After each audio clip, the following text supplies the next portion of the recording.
Hola chicas, hola chicos, bienvenidos a un nuevo tutorial de peinados con trenzas. Hoy seguimos con peinados en la muñeca. Hoy os voy a hacer este moño con trenza alrededor que es súper sencillo y muy rápido de hacer. Si os gusta el vídeo, por favor, dadle me gusta aquí en YouTube, compartidlo con todas aquellas personas que creáis que les puede interesar. No olvidéis suscribiros, podéis hacerlo pinchando en el logo que tenéis aquí abajo a la derecha de vuestra pantalla. Dicho esto, vamos a empezar. Para hacer este peinado vamos a necesitar una goma de gancho de estas y luego también vamos a usar uno de estos donuts. Para empezar este peinado vamos a hacer una coleta.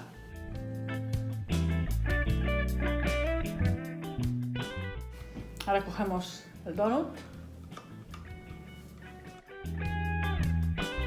ahora cogemos el pelo y lo repartimos todo así alrededor del donut.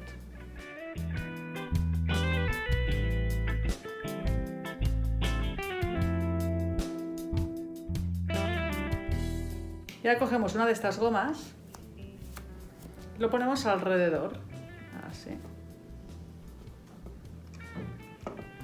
Y vamos a coger el pelo que nos queda, lo vamos a repartir en dos. Más o menos, así suavemente, ¿eh?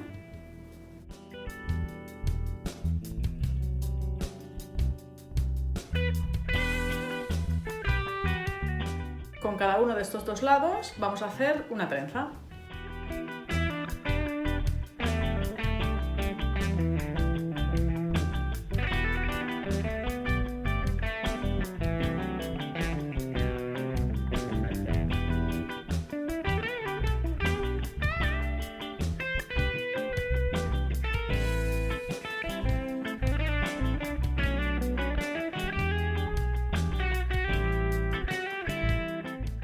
Ahora cogeremos unas hojillas y lo que haremos será rodear el moño, así por un lado.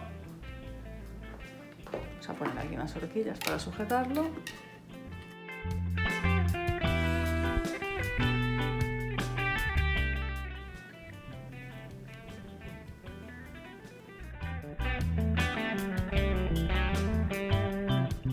Con una tapamos un poco la otra, así.